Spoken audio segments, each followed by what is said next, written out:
The ancient wisdom may be likened to the book of Revelation in the Holy Bible, revealing astounding stories of modern-day testimony, testing the faith of every God-loving person. We begin with the unearthing of early Christian Gospels discovered in Egypt in 1945, dating about 100 years after the crucifixion of Jesus, near where a Christian Coptic monastery once stood. These Gospels reveal Christian teachings never before known. One miracle is like anything in the Bible concerning Jesus standing on the shore and his disciples John and his brother James approaching shore on their fishing boat, both describing the person waving at them from the shore differently, not recognizing it to be Jesus until they reach the beach. What is most amazing is what John, the youngest disciple of Jesus, said about the supernatural powers of Jesus that he witnessed and testified to, beyond the fact that Jesus could alter his appearance at will. Following that is a remarkable story from India of the resurrection of Sri Yukteswar, a spiritual master, similar to the resurrection of Jesus, along with the law of miracles and the ancient method of how to merge one's individual spirit with the universal soul.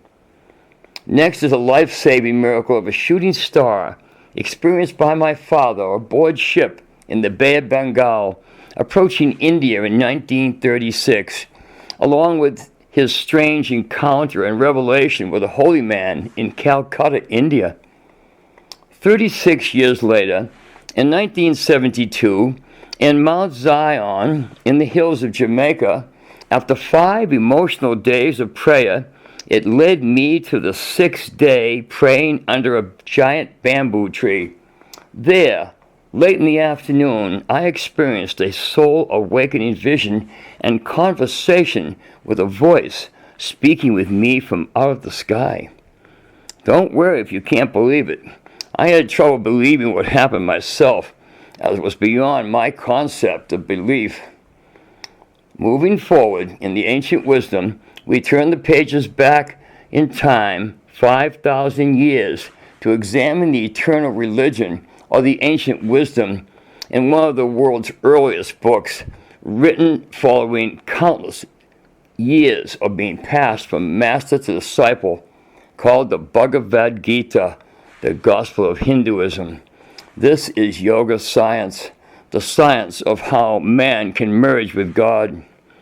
There is, however, one 4-page section, chapter 4, that I will leave for you to examine for yourself, called From the Lips of Sai Baba.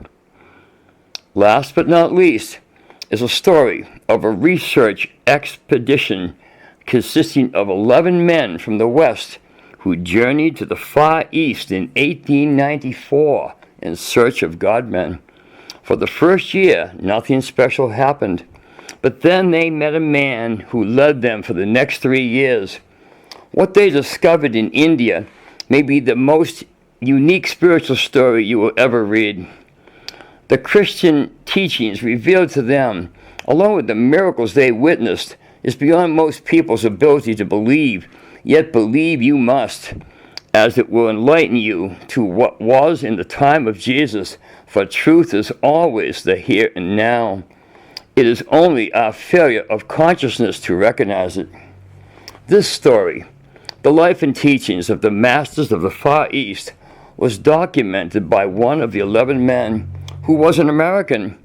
His name is Baird T. Spalding.